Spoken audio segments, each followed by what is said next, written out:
সেদিন আমরা একটা খুব সুন্দর জায়গায় গেছিলাম। আমার বোনঝি ইউটিউব দেখে এই জায়গাটা বার করেছে, একটা আশ্রমে। সেটা যে আমাদের এত বাড়ির কাছে সেটা আমরা জানতাম না। কাঠিয়া বাবার আশ্রম। এটা দক্ষিণেশ্বর থেকে 10 টাকা টোটো ভাড়া দিয়ে যাওয়া যায়। দক্ষিণেশ্বরের মেট্রো স্টেশনটা পেরিয়ে আদ্যাপীঠের দিকে ওখানে টোটো স্ট্যান্ড আছে। ওখান থেকে 10 টাকা টোটো ভাড়া দিলে ওরা কাঠিয়া বাবার আশ্রমে নিয়ে যাবে, এবং ওখানে অনেক টোটো আছে। ওখান থেকে আবার ফেরার সময়ও 10 টাকা টোটো ভাড়া দিয়ে চলে আসা যায়। যারা মেট্রো করে আসবে তারা দক্ষিণেশ্বরে নেবে, ডান দিকে একটু এগিয়ে গেলেই টোটো স্ট্যান্ড পাওয়া যাবে। কিন্তু মেট্রো স্টেশন থেকে টোটো ধরলে তারা কিন্তু অনেক টাকা চাইবে, যেটা আমরা ভুল করেছিলাম। কাঠিয়া বাবার আশ্রম বিকেল 5টা থেকে সন্ধ্যে 7:30 পর্যন্ত খোলা থাকে।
আশ্রমের দোতলার ওপরটা ভীষণ সুন্দর, ঠাকুরের গান হচ্ছে এবং অনেকেই ওখানে বসে আছে। দোতলাতে ফটো তোলা বারণ আছে বলে কেউ ফটো তুলতে বা মোবাইল নিয়ে যাওয়া নিষেধ।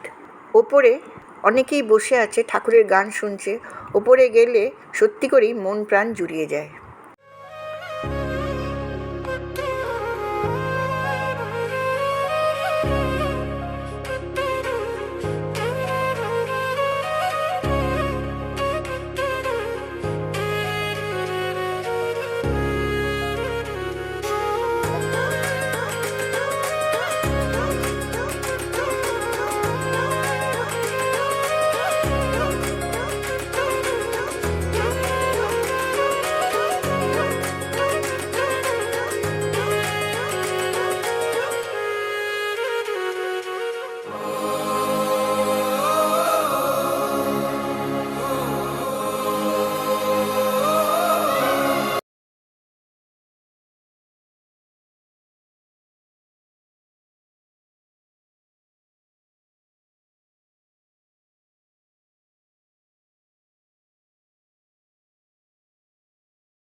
এখানে একটা চায়ের স্টল আছে, সেখান থেকে সবাই চা, বিস্কিট, জল কিনে খাচ্ছিল।